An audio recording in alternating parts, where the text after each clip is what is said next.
Bonjour, je m'appelle Arsène Grégoire, donc ceci est mon modèle numéro 2, ETE, pour Sciences Po Bordeaux, et donc sur l'économie circulaire. Alors, dans un premier temps, pourquoi est-ce que j'ai choisi ce module? En fait, très jeune, dès le collège, j'ai entendu parler d'économie circulaire. Je crois que la première fois, vraiment, aussi loin que je m'en souvienne, c'est en allant à un tiers-lieu en compagnie de mes parents, à Marciac, vers Marciac d'ailleurs, en parallèle du célèbre festival Jazz in Marciac. Il y avait donc une semaine de réflexion organisée dans une ferme, enfin un tiers-lieu qui était à la base d'une ferme. Et pendant cette semaine, en fait, il était évoqué un certain nombre de sujets, donc notamment l'économie circulaire, mais également l'innovation thérapeutique par la nature, les solutions de permaculture vivrière, l'avenir de la viticulture, et donc le principe de circuit court. Donc évidemment, bah, je me suis intéressé au sujet, et plus que cela, en fait, je suis devenu assez intimement convaincu de la nécessité de se détourner des grandes surfaces, transformer notre rapport à elles, du moins, pour revitaliser les centres-villes urbains et redonner du pouvoir d'achat, de la qualité de vie aux ruraux, dont je fais partie. Donc je pense que en partie, cette dynamique-là, cette transition sociétale, elle va passer par l'économie circulaire. Donc, l'économie circulaire, en plus, s'inscrit dans une logique, en sens de ralentissement de la croissance, et il y a en cela un enjeu crucial chez chaque citoyen de comprendre au mieux ce nouveau paradigme qui s'offre, donc, qui est celui d'allier différentes techniques qui sont plus soutenables et plus sociales, telles que le réemploi, le recyclage, etc. Si je dois détailler trois notions ou réalités nouvelles que j'ai pu découvrir au fil du module, premièrement, je pense que ça m'a permis de réellement, je n'ai vraiment découvert aucune des réalités entre guillemets, et ça a été plus de l'approfondissement ou de la ou d'explication de choses dont j'avais un petit peu cerné déjà la thématique ou du moins le sujet.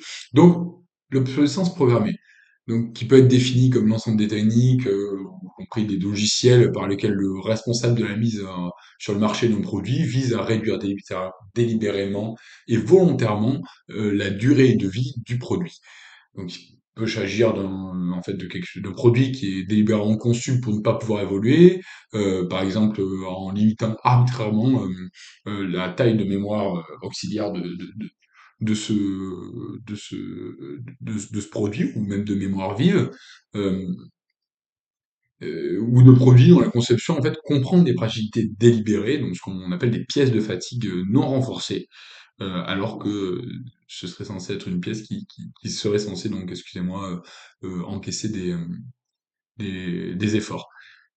Et plus largement, j'ai découvert qu'il existait en fait trois types d'obsolescence, donc esthétique, donc le fait de rendre un produit plus à la mode. Donc là, on peut penser au phénomène des BlackBerry. Si on regarde notamment la série Gossip Girl, en fait, on se rend compte que ce qui est à la mode, c'est d'avoir un BlackBerry. Et en fait, sur la fin de la sixième saison, on se rend compte que plus personne n'a BlackBerry et tout le monde a un téléphone, smartphone en fait, comme celui-là. Et donc, qu'est-ce qui est assez intéressant? On se rend compte que le BlackBerry est totalement fonctionnel, hein. Il y a rien qui ne marche pas sur un BlackBerry. Par contre, on a rendu plus à la mode le BlackBerry. Et certains diront, ben non, en fait, c'est juste une innovation technologique. Pas forcément, parce qu'on voit aujourd'hui que, notamment sur la jeunesse dorée de Boyette, le BlackBerry revient à la mode. Donc on voit bien en fait que c'est quelque chose, un phénomène de mode. Donc c'est ce qu'on appelle donc l'obsolescence esthétique. Il y a également l'obsolescence fonctionnelle ou technique qui survient lorsque le produit n'est plus en capacité de fonctionner en raison de la durée de vie limitée d'un de ses composants. Et enfin, il y a ce qu'on appelle l'obsolescence programmée, qui est définie auparavant pardon, par le concepteur ou celui qui met en vente sur le marché. Et donc, ces techniques, elles sont pratiquées par des entreprises qui souhaitent vendre leurs produits en provoquant chez les clients des pannes, des fragilités. C'est notamment le cas de l'entreprise Apple qui délibérément crée des mises à jour qui sont peu efficaces sur les téléphones et les ordinateurs, et ce qui pousse les clients à se dire que le produit n'est plus bon, le produit ne fonctionne plus, et donc à en acheter un nouveau. Alors, comment est-ce qu'on est sûr de ça? Et on se rend compte que, notamment sur des ordinateurs de type Apple, quand on va installer Linux, qui est un autre système d'exploitation, et tout va fonctionner de nouveau. Donc, on se rend bien compte que c'est pas les composants, c'est bien le logiciel qui tend à être de l'obsolescence programmée. Donc là, ça a la prise de conscience du public. Certains pays ils tentent de légiférer pour limiter le recours à l'obsolescence par l'émetteur par les émetteurs de produits. Mais par exemple, excusez-moi, un exemple notamment, ce serait l'interdiction des cartouches d'encre mémoire par l'Union européenne. En fait, les attentes de l'allongement de la vie des produits, de la durée de vie des produits, pardon, par la société, elle est réelle. Et donc, en conséquence, qu'est-ce que font les juridictions? Elles tentent tout simplement d'appliquer des sanctions vers les entreprises, vu que c'est quand même considéré comme une pratique commerciale abusive. Et, euh, et donc, notamment, les amendes peuvent être très lourdes, voilà, notamment les amendes, en fait. Un autre point que j'ai pu découvrir ou approfondir, un concept, en fait, que je trouve intéressant, je pense que c'est la nécessité d'une rupture avec l'économie linéaire, et donc, potentiellement, le besoin d'aller vers une économie circulaire. Donc, c'est linéaire contre circulaire, ça, c'est vraiment quelque chose que j'ai pu vraiment appréhender au travers du module. Donc, bon, déjà, il faut bien rappeler qu'on vit, selon le module et selon Paul Crutzen, dans ce qu'on appelle l'Anthropocène, qui est une période qui est débutée au milieu du XXe siècle et où l'impact humain envers la Terre, sur la Terre, est devenu massif. Et aujourd'hui, on a déjà dépassé 6 des 9 limites planétaires, incluant celle du changement climatique et de l'érosion de la biodiversité, encore plus récemment celle de la submersion des océans. Et donc, nos ressources, en parallèle, elles s'épuisent, donc l'extraction des énergies fossiles et des métaux, elle devient de plus en plus coûteuse énergétiquement, parce qu'il faut creuser de plus en plus profondément pour avoir des gisements qui en fait sont de moins en moins concentrés, c'est quelque chose qui est censé continuer. En plus, il y a des phénomènes d'addition, c'est-à-dire que là, là où on, euh, là où on va creuser de plus en plus, on va de plus en plus détruire la biodiversité, on va de plus en plus corrompre, polluer, excusez-moi, les eaux. Donc voilà. Et donc le modèle linéaire traditionnel, il se résume par l'expression du berceau à la tombe, et il repose en fait sur la consommation sans sans aucun stop, sans aucune barrière, des matières vierges, des matières premières, et une accumulation de déchets en fait qui n'est plus soutenable. On ne fait rien des déchets, on les envoie à la tombe. L'idée qu'on les enterre en fait, dès qu'on en fait rien. Et donc, pour retarder l'épuisement des ressources, l'économie circulaire, elle s'impose comme nécessaire, donc circulaire dans le sens où du berceau, on retourne à un autre berceau, en termes de cyclicité. Et donc, cette économie circulaire, selon les limites planétaires, elle exigerait un taux de recyclage de 60 à 80% et une croissance de la consommation qui serait limitée à moins de 1% par an. Et donc, sans cette transition, nos capacités de production alimentaire, notamment céréalières, risquent de continuer à s'affaiblir sous la pression de l'artificialisation des sols et la dépendance aux engrais pétroliers. Et enfin, une notion qui a été développée que j'ai trouvé très intéressante et que j'ai un peu redécouvert, c'est celle de l'économie de fonctionnalité. Alors, ce modèle économique il propose de substituer la vente d'un usage du produit à la vente du bien à lui-même. Donc, dans cette nouvelle réalité, en fait, on n'achète plus l'objet, on achète la consommation de l'objet. Donc l'exemple du Michelin, c'est l'exemple clé de cette transition. Donc en facturant l'usage des pneus plutôt que leur achat, l'entreprise a réduit de 50% sa consommation de matières premières. Alors, par exemple, en fait, il est alors incité à travailler sur plus de ventes ou tenter de faire de l'obsolescence programmée. Dans ce cas-là, il est plus tenté de maximiser la durée de vie du produit. Et donc, dans le cas des pneus Michelin, ça va jusqu'à une amélioration qui va jusqu'à les 2,5 fois plus long. Donc, la durée de vie des pneus, excusez-moi. Donc, ce concept, il répond au défi de l'Anthropocène. Et en fait, face au dépassement de toutes les limites naturelles, planétaires, pardon, qu'on a évoqué tout à l'heure, euh, eh bien, l'économie de fonctionnalité, elle favoriserait une consommation qui serait plus sobre ou responsable, en fait, tout simplement. Alors cependant, elle nécessite une éco-conception rigoureuse et une éducation des consommateurs pour passer d'une société de produit à une société de fonction, en fait, tout simplement. Et pour mieux. Donc, ce qui est assez intéressant, par exemple, c'est une association pardon, une application qui a été créée par la créatrice de Too Good To Go et qui repose sur en fait sur le on paie la location d'usage d'objets. Voilà. Donc, par exemple, au lieu d'acheter un tournevis, vous achetez le droit de visser des vis. En fait. Enfin, vous achetez le nombre de vissages de vis.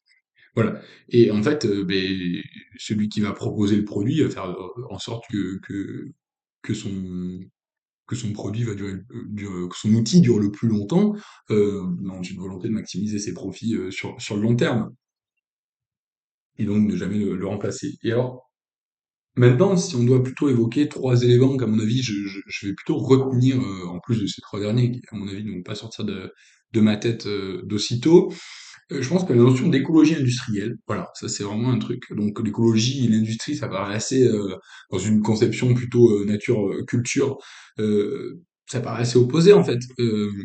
Bon, pas opposé, sauf si on considère la thèse hein, de Philippe Descola, voilà, qui tire de son expérience anthropologique chez les Hachoirs. Enfin, mais donc, fondée sur l'analyse des flux de matière et d'énergie, l'écologie industrielle, elle cherche à avoir une approche globale du système industriel en le présentant comme un écosystème encastré dans un autre écosystème, qui est donc notre environnement, hein, tout simplement. Et, euh, et alors, ben, l'écologie, qui est peut-être un peu qu'on peut définir comme l'étude scientifique des systèmes, logique, éco, et l'industrie, elle est définie comme l'ensemble des activités industrielles dans la société technologique moderne capitaliste que nous connaissons. Et en fait, l'écologie industrielle, elle propose un pont dans cette perspective, en proposant en fait tout simplement de faire comprendre, de faire entendre les développements durables à à chacun des procédés de l'industrie, de la rendre écologique, entre guillemets. Donc l'écologie industrielle, elle part en effet des limites des démarches traditionnelles qui résonnent en termes de réduction de pollution. Il s'agit d'approches en bout de chaîne dans une mesure à la source. La première expérience significative au monde d'écologie industrielle, elle a dans les années 1970. Donc six entreprises, excusez-moi, se sont regroupées sur le site de Kalundborg au Danemark et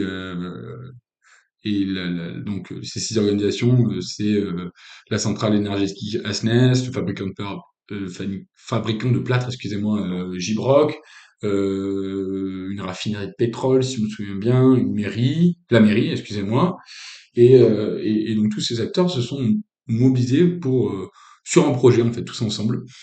Et aujourd'hui, c'est un dense réseau d'échanges d'énergie, de sous-produits issus des activités industrielles et humaines menées sur le site et également d'eau, de réseaux d'eau. Et l'essentiel des déchets, en fait, est utilisé et réutilisé comme source d'énergie, une matière première pour les autres, chaleur, vapeur, eau, gaz issus de la raffinerie, gypse de synthèse, biomasse et engrais liquides.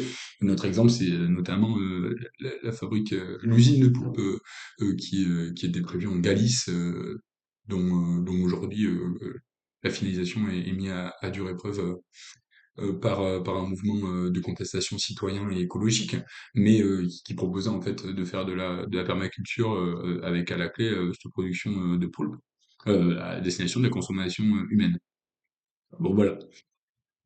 Et deuxièmement, un autre, pour aller sur un autre sujet qui à mon avis restera dans ma tête, l'économie de fonctionnalité, elle transforme vraiment radicalement la relation au produit en substituant la vente à l'usage, comme dit tout à l'heure. Et, euh, et je pense que je retiendrai vraiment les six principes clés, dont la production en réseau d'acteurs, la réduction des impacts environnementaux. euh, et donc, par exemple, un autre exemple de ça, ce serait le Fairphone, dont la modularité permet de remplacer les composants un par an et de lutter donc contre l'obsolescence. Et le principe de symbiose industrielle applique l'idée que les rejets des uns sont les ressources des autres. Dans le cas de Kalundborg au Danemark, c'en est une référence, une centrale électrique, une raffinerie et une municipalité qui s'accordent entre eux pour échanger des ressources qui font les besoins des uns et qui sont les déchets des autres. Donc effectivement. Et alors aujourd'hui, dans le cas de Kalundborg, 26 entreprises gèrent leurs flux de manière lucrative et écologique. Et bien que ce système crée une certaine rigidité quand même, on se rend compte que c'est parce que en fait la différence d'un acteur ou alors si jamais il arrive quelque chose d'un acteur, en fait, ça va avoir un impact direct sur d'autres acteurs. C'est ça qu'on peut parler d'une certaine rigidité du système. On crée une interdépendance, en fait, on empêche la subsistance de l'entièreté de la structure si jamais un de ses composants vient avoir un problème. Enfin bon, ça paraît en tout cas indispensable pour atteindre un écosystème de type 3 représenté dans le module. Donc, type 3, dans cet état idéal, les déchets sortant du système sont quasi inexistants car ils sont systématiquement réincorporés comme matière première par des processeurs de déchets. Donc, une approche qui est plutôt systémique, holistique, qui permet de passer d'une économie de la quantité à une économie de la qualité. Pour imaginer cette réalité, faut comprendre les entreprises, les composants du système comme des organes. Aucun ne peut être isolé et en fait tout le monde utilise la même chose, le sang, donc qui sont les ressources. Euh, voilà. Et en fait, le dernier point, à mon avis, qui va me rester en tête, c'est la nécessité d'un pilotage systémique et territorial de la transition. Chaque territoire possède des caractéristiques qui lui sont propres, un ensemble de matières et d'énergie qui n'existent pas ailleurs, comme par exemple le circuit du gaz dans la commune de Lussagnette, qui est une des principales réserves de gaz naturel d'Europe, dans le sud-ouest de la France. Mais le fait qu'elle soit créée là, ça crée une spécificité du territoire, qui est impossible de considérer autrement, et ça fait notamment que l'utilisation du gaz naturel dans les alentours de Lussagnette est beaucoup plus facile qu'ailleurs en France, ce qui a notamment mené à la création d'une formidable il faut un système, excusez-moi, dans les cantines d'alimentation collective de la ville d'Ars-sur-Adour, qui est juste à côté. Enfin bon. Et donc il y a ce besoin en fait de pilotage industriel, local ou régional, pour adapter au mieux des objectifs qui sont globaux et locaux, donc pour améliorer d'un point de vue l'émission la consommation sur un point de vue plus global ou régional. Et d'un autre côté, ben, des enjeux plus locaux liés aux externalités négatives que peuvent créer certaines industries. Donc voilà. Qu'est-ce qui a changé, pour moi, dans ma perception des enjeux environnementaux dans notre société à la suite, de ce module? Écoutez, bon, ce module, il a changé ma perception des enjeux environnementaux, oui, dans un certain sens, mais pas dans un sens naïf ou idéalisé. Voilà, je voyais pas avant le climat comme un problème parmi tant d'autres. Je savais l'importance qu'avait le changement climatique. Je connaissais les équilibres globaux du système Terre, le concept des limites planétaires, je le connaissais déjà. Mais je dirais que là où là où ce module il m'a aidé, en fait, c'est plus sur une prise de conscience et d'approfondissement des solutions qui existent. L'économie circulaire, en quoi est-ce qu'elle peut et elle doit, à mon avis, constituer l'avenir d'une partie de notre économie. Voilà. Donc, est-ce que ça a changé foncièrement quelque chose? Je ne le pense pas, et je pense que ce serait mentir que de dire que ma vision réelle a changé. Maintenant, c'est vrai que ça m'a présenté des solutions et ça m'a détaillé des solutions, notamment le principe de valeur d'usage, qui me paraissent intéressantes à incorporer dans mes réflexions. Si un jour je suis mené à monter une entreprise ou à avoir un poste de décision, et c'est des éléments en fait qui doivent, à mon avis, euh, rester en tête, mûrir, et qui un jour peuvent être utilisés. Et c'est en ce sens que je pense que ce module m'a aidé et a fait changer, peut-être, allez, peut-être qu'effectivement, il m'a permis d'élargir mon horizon et évidemment, heureusement, c'est même là, tout l'intérêt, dans le sens où, comme je disais sur la valeur d'usage, en fait, ça m'a montré des pistes que certaines personnes avaient déjà explorées avant, hein, avant nous, avant notre société actuelle, d'aujourd'hui, le 3 janvier 2026.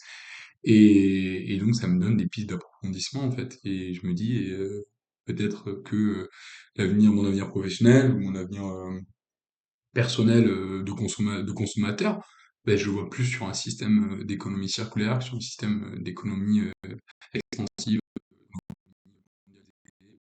chez des avocats qui sont produits au Brésil, qui montent en avion jusqu'à Bordeaux, qu'on achète chez des imprimeurs très cher, et qui en fait ne sont lucratifs que pour les intermédiaires et pas pour le producteur. Voilà, pour dresser une caricature très simple et un petit peu trop simpliste même, voilà. En gros, je pense que ça a adressé un cadre de réflexion supplémentaire à celui que j'avais déjà. Voilà. Je vous remercie pour votre attention. Je vous invite, si vous ne l'avez pas vu, à voir le premier modèle que j'ai pu réaliser sur la place des arbres dans nos sociétés, qui est aussi sur ma chaîne YouTube. Et je vous souhaite une agréable journée. Merci.